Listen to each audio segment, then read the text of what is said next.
E uma coisa, só interrompendo você, Agripino, é a longevidade do cirurgião. O cirurgião, ele com 75, 80 anos, ele estava praticamente encerrando sua carreira, como ela exige muito, nós como cirurgiões exigimos muitas posições em pé, então o corpo começa a aparecer exatamente quando a gente cria muita experiência. E o que é que a robótica traz? Conforto. Vai dar longevidade ao cirurgião. Ele vai jogar experiência onde a máquina vai corrigir até um Parkinson que ele possa ter. Bem, bom dia. Estamos aqui no podcast, o grupo lá da Paraíba, né? Agradecer inicialmente ao presidente Walter por proporcionar esse momento, né? Realmente é uma estrutura fantástica para discutir e multiplicar o aprendizado em cirurgia robótica, que sem dúvida é o futuro, né? A cirurgia robótica veio para ficar, e a gente aqui, um grupo dos cirurgiões aqui da Paraíba, estamos aprimorando nossos conhecimentos nessa área, e com certeza a gente vai multiplicar uma coisa que veio para ficar, né? Aqui no nosso grupo, o Dr. Geraldo, nosso experiente cirurgião, né? Sempre vibrante com novas tecnologias, né? E Dr. Felipe Rocha e Dr. Augusto Júnior aqui nesse grupo. Então eu queria passar a palavra aqui ao Dr. Geraldo, dizer a impressão que ele está achando desse excelente curso que a gente tem o privilégio de estar participando. Bom dia a todos, né? É um prazer estarmos aqui nesse podcast, principalmente pela forma como esse grupo chegou aqui a Curitiba nessa parceria da escola com a Unimed João Pessoa, iniciarmos uma jornada rumo a uma nova tecnologia. A Unimed João Pessoa é pioneira no grupo da Unimed a nível de Brasil, e foi um achado de sorte, com bastante interesse, a escola abrir essa oportunidade de treinar esse grupo que pretende ser um multiplicador da técnica da cirurgia robótica.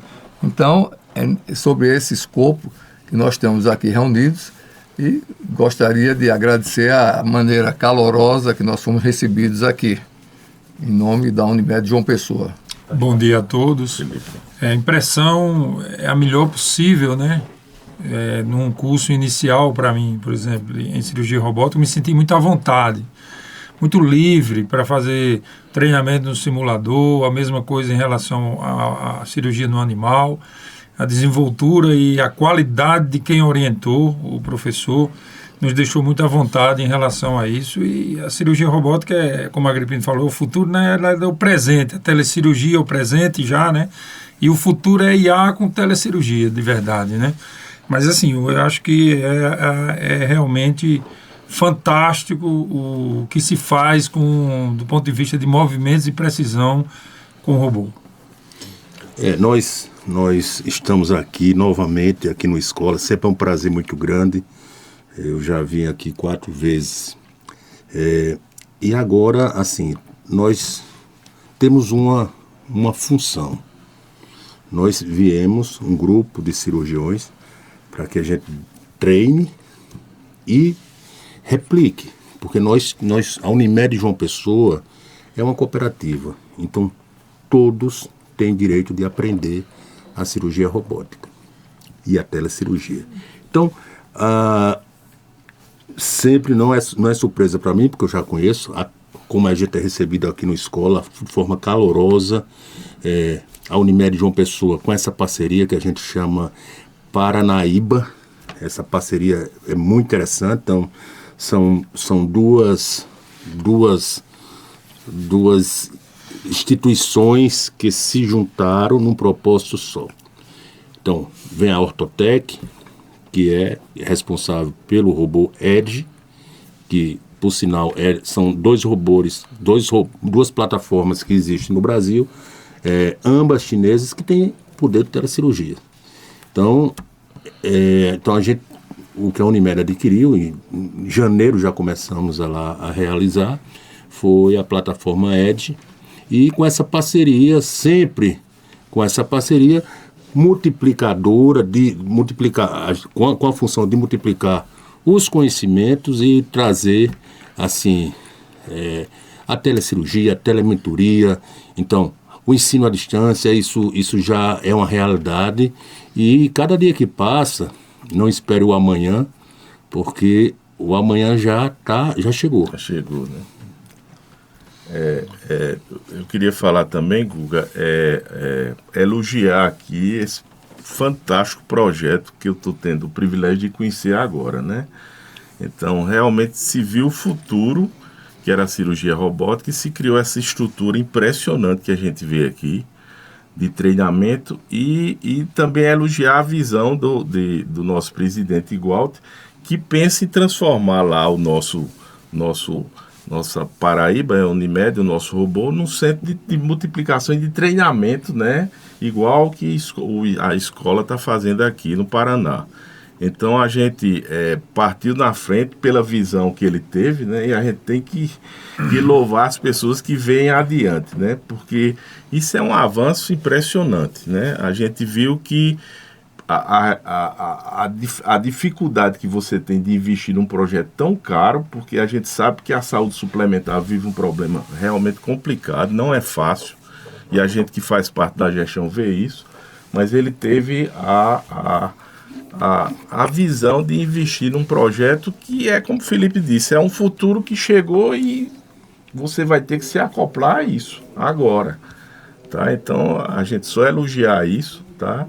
E dizer que a gente vai colaborar para que esse projeto seja cada vez mais de sucesso aqui para a disseminação do método.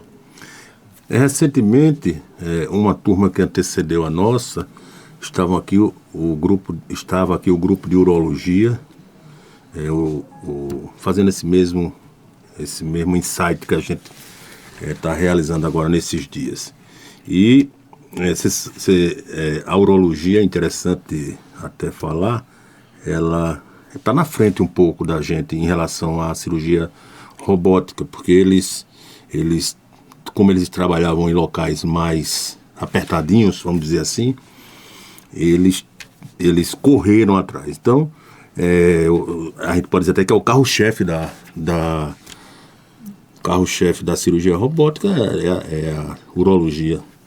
E, inclusive, a prostatectomia radical, ela já está dentro do rol de procedimentos da ANS, e, com certeza, endometriose chega já, cirurgia oncológica. Então, uma coisa crescente, e que a visão de Walter como Unimed, ele viu que a gente ia ter um problema muito grande, que alguns questionam para que comprar robô. Nós teríamos um prejuízo enorme se nós não tivéssemos com robô. Além de oferecer ao cooperado, a gente está oferecendo a quê?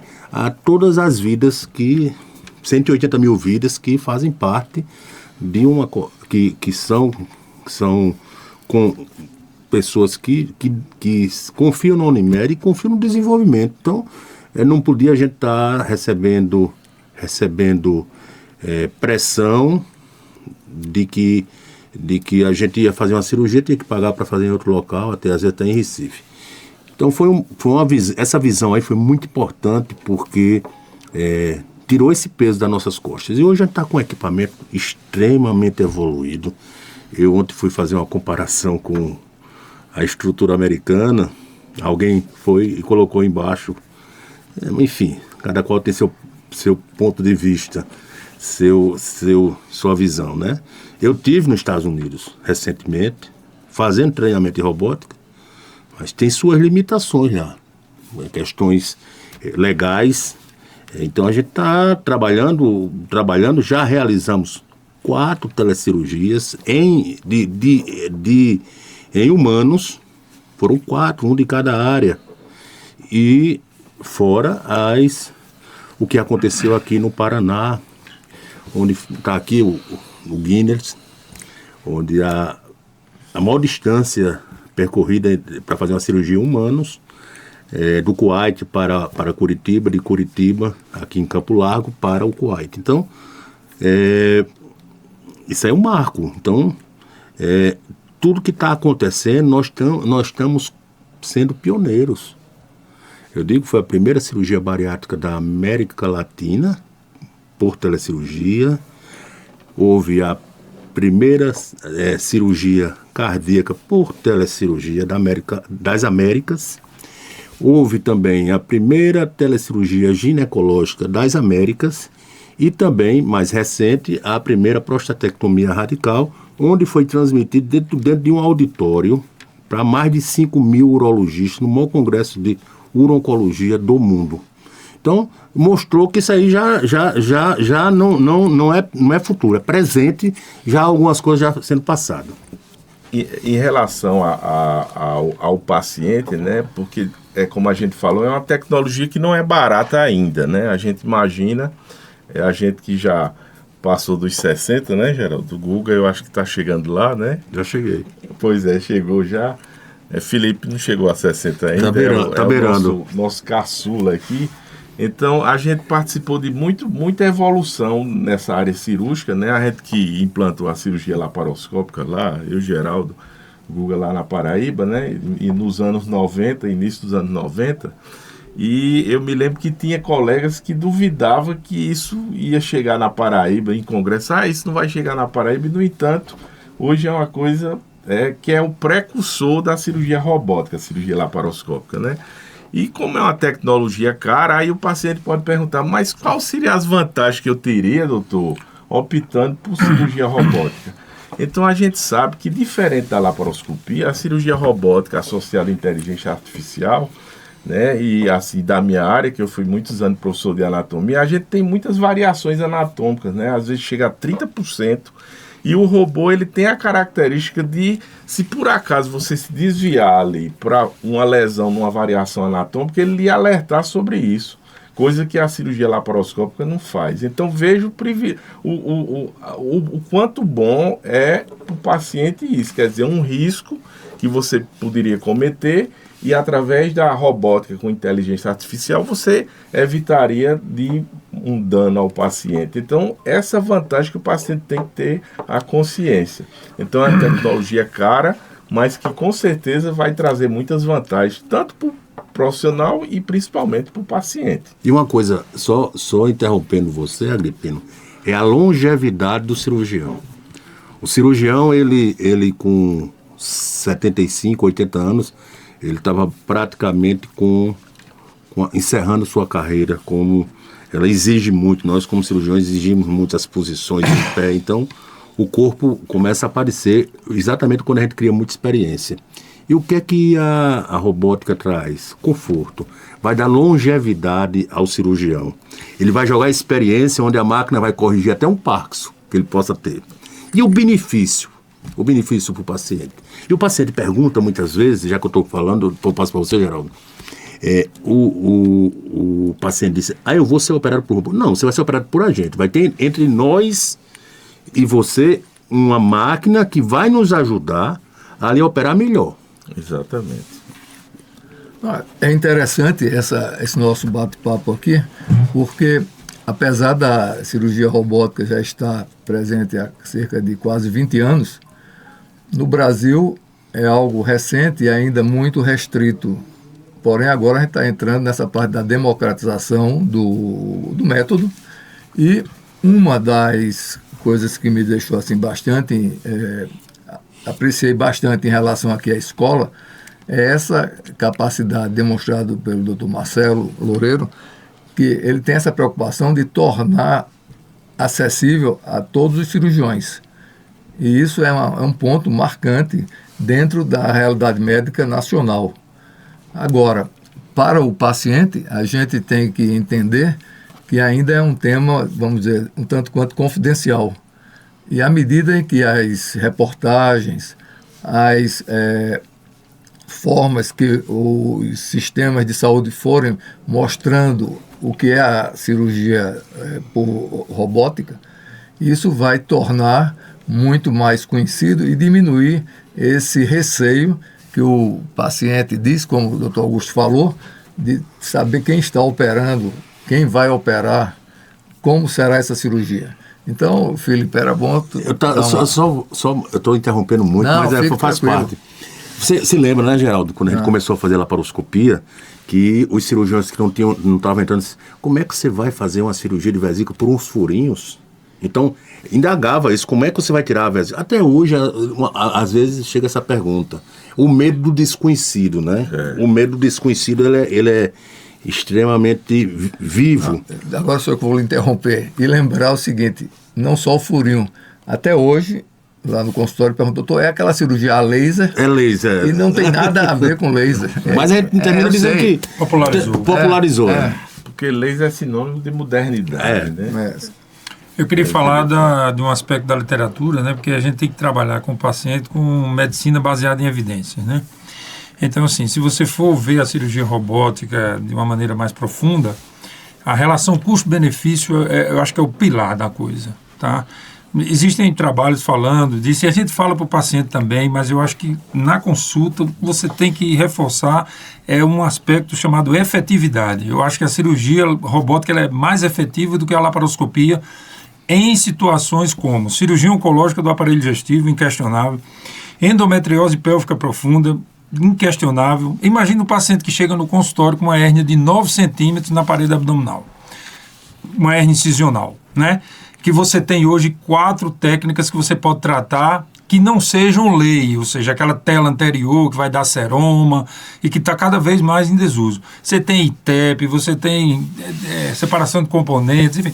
E a robótica fez com que tudo isso aí ficasse menos traumático, mais efetivo, menos recidiva. Então, a hérnia é o segundo lugar hoje em relação em comparado com a urologia em número de cirurgias no mundo. E já está perto de passar. O professor Marcelo Loureiro falou isso lá, né? Então, falar para o paciente dessa relação para o cirurgião bem formado, eu acho que é muito mais tranquilo do que você chegar um paciente com a hérnia umbilical de 2 centímetros e você dizer para ele que a robótica é melhor do que a videolaparoscopia e que aí a relação custo-benefício você não está respeitando. Eu acho que quando esse benefício é alto, ele se aproxima do custo e aí a coisa fica jóia, entendeu? Do paciente entender esse tipo de aspecto e nesse sentido eu considero que é mais comum esse número de pacientes, endometriose pélvica, tá? E hérnias da parede abdominal, principalmente as hérnias complexas. Eu acho que é por aí.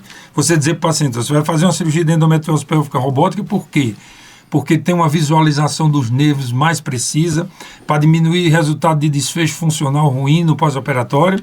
Você vai fazer uma cirurgia de hérnia por robô, por quê? Porque é mais efetiva a dissecção, é mais efetivo o overlap, ou seja, a distância da tela em relação à borda, e o tipo de tela que você vai colocar com menos trauma cirúrgico. Então, e vai traduzir em que a longo prazo?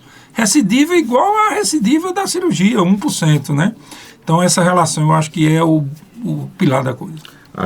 Só para concluir aqui, né, pelo menos a minha fala, a gente vai chegar no ponto, e eu sei que eu vou ver isso ainda, que o doente hoje, quando você vai fazer um procedimento cirúrgico, ele pergunta, doutor, é por laparoscopia? No caso ele fala esse negócio de laser, né? É por laser, então o doente vai chegar e pedir para se operar pelo método. Esse método é mais seguro, eu já vi, o senhor faz isso, então praticamente hoje procedimento abdominal, né, a maioria deles, o doente só vai querer, ele mesmo exige a técnica que vai trazer mais benefício para ele, e a gente vai viver para ver o doente pedindo o robô, né? Bem, agora, depois dessa excelente conversa que nós tivemos, esse bate-papo, e com essa turma extremamente agradável que nós estamos aqui na escola, eu gostaria de dizer a todos que estão nos assistindo, os colegas médicos, o pessoal leigo, enfim, todos, e vamos encerrar aqui, já estamos com saudades de vocês. Bye!